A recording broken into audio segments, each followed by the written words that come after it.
It's T-City himself, Brian Ortega. It has been a while, man. It's been like 10 months since we've got a chance to see you compete. So I'm just curious, was that, kind of time you wanted away and needed away, or did it just take a while to get a fight together?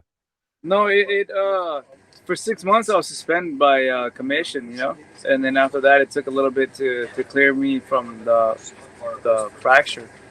So it just, I mean, you know how it is. You go in there and then you fight, and they suspend you, and you gotta prove healthy and all this, and I mean, fuck, I'm finally back. I love it, man. In the meantime, man, how many times did you watch that title fight back and just be like, how the hell did he get out of that guillotine choke? Why am I not the champ right now?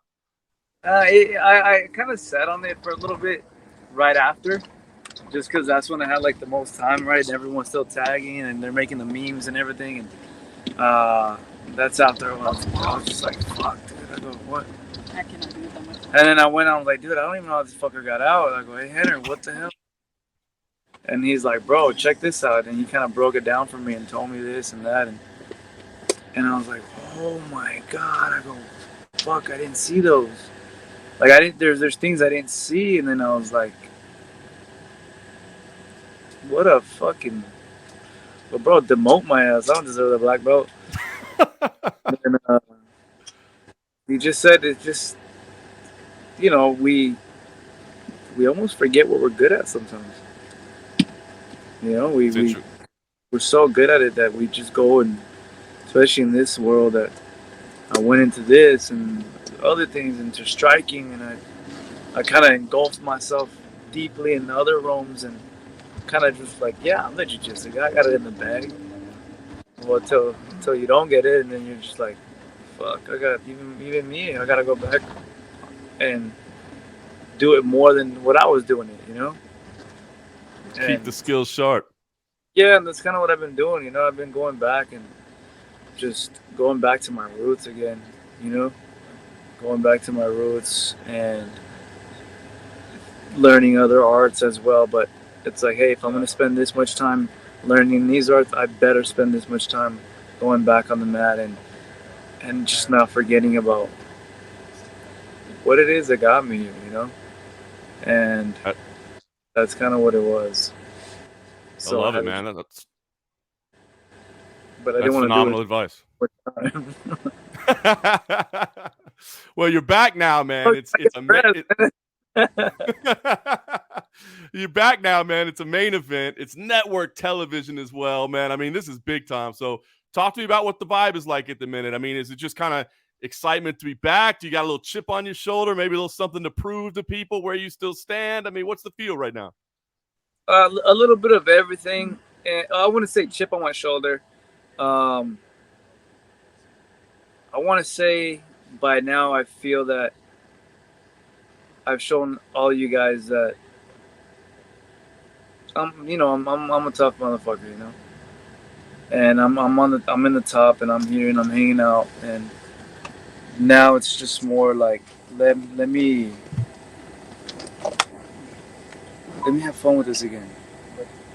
I'm like, every single time I turn this into a job, or I think it's all this and that, and I put more pressure on myself than I necessarily don't really have to do it. Regular plain on me is dangerous, It's I'm a scary guy when I'm having fun, and I'm a hard person to deal with when I'm enjoying myself. And I believe that's for everyone, When you stop enjoying what you do, and you like go to work, and you kind of, your mood changes. And I kind of figured it out. This only happens to me when I train for longer than 3, 4, 5, 6 months for an opponent. And unfortunately, that's been my 2 pro fights, or my two title fights. For Max, I trained for him from after I beat Frankie from March all the way to July, and he pulled out and trained all the way to December. Just more like I blew my load, like just fuck. And then for Volk, same thing. We trained from January to March, and then he caught COVID, and then we did the show, and then got distracted by the show and this and that. But I'm still training, and I come back and train again. We fight all the way till September.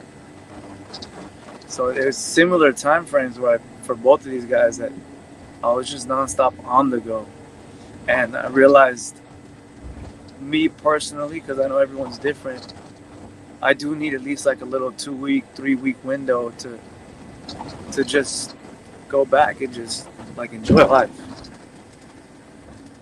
And It's funny. It's funny, Brian, because as you say that, I think back to Fresno right before you fought Cub Swanson, and on fight week, you're playing guitar, hanging around, playing games in the lobby. And that seemed like you were so relaxed and having a good time. And then the title fights, everything felt more serious. You know what I mean? The big fights, well, everything felt more uptight. Dude, after I fought Renato Moicano, I went to the Philippines, I went to Guam, I went to Palau. Like, I was chilling after that fight. I disappeared for like 2 months.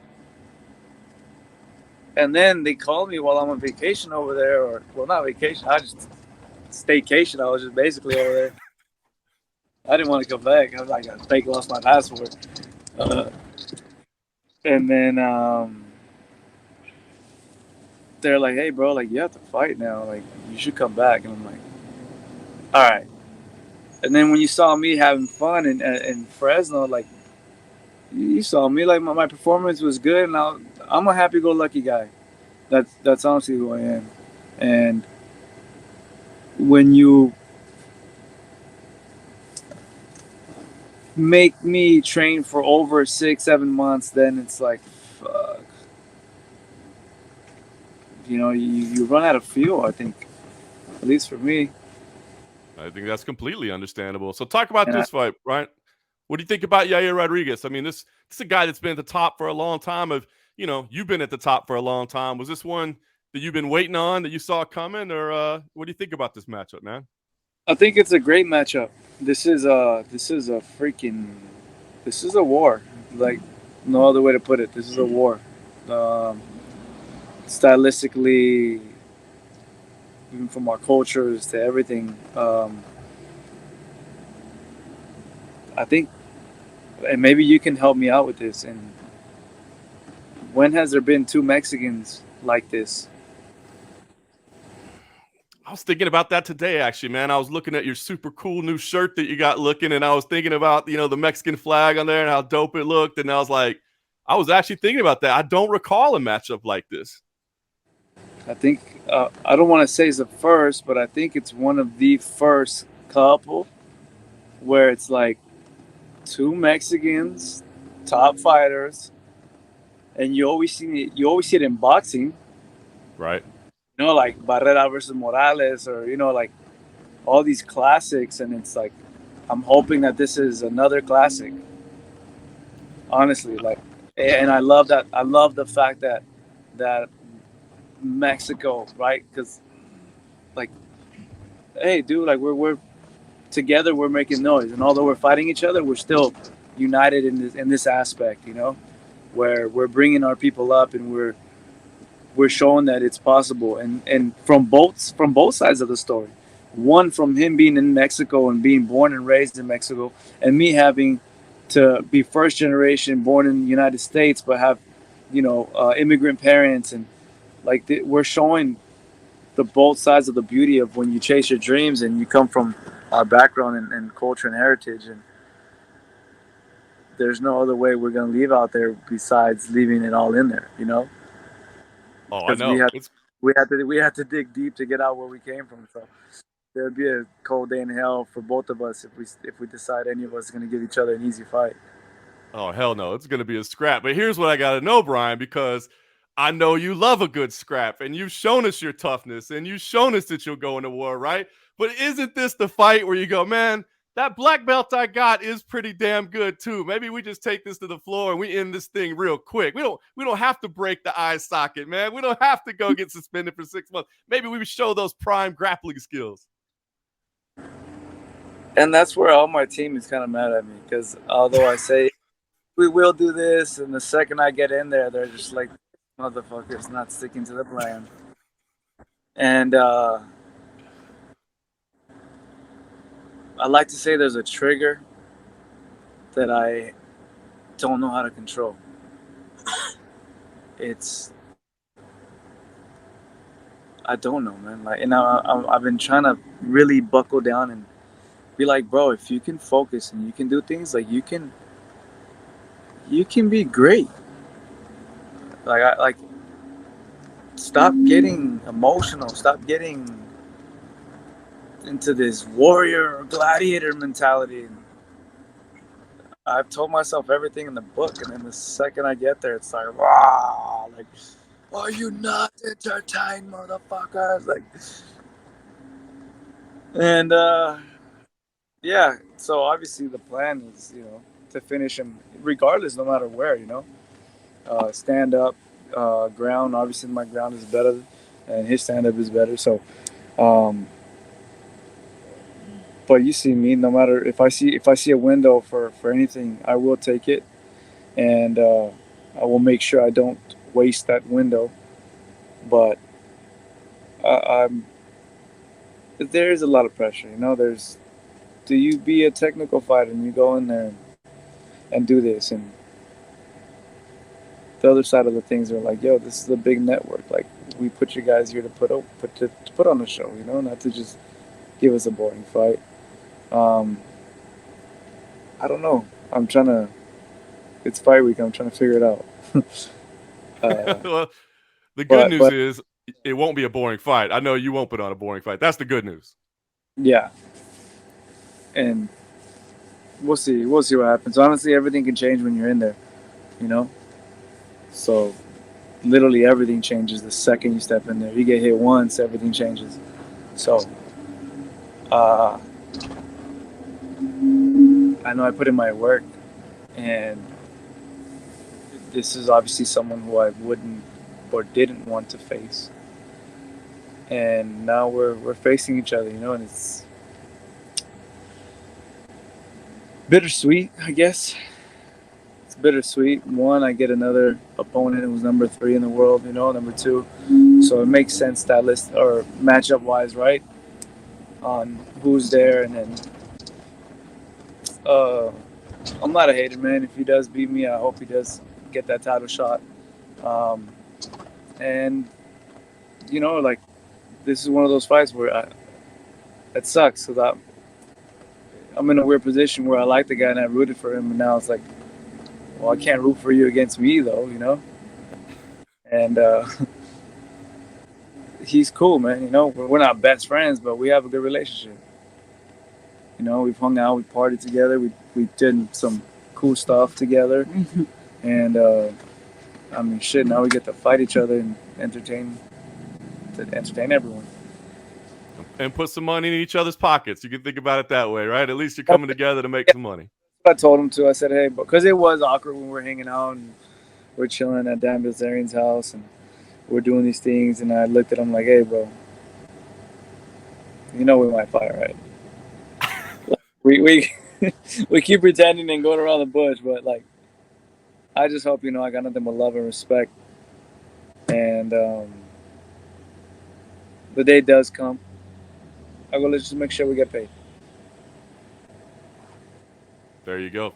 You mentioned a title shot for him. He's saying that. Are you thinking title shot as well? I mean, you're still right there at the top of the division, man. You're still right there in the mix. I'm still there, man. I'm still there. I haven't gone nowhere. Haven't gone nowhere. Obviously, I'm not putting anything past him.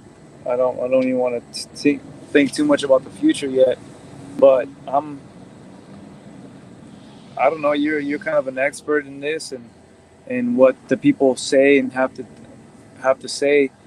Um, to me, it's like we saw Max fight already 3 times, and then I don't know who else is out there. So I win. I could possibly be right there, because I am right there.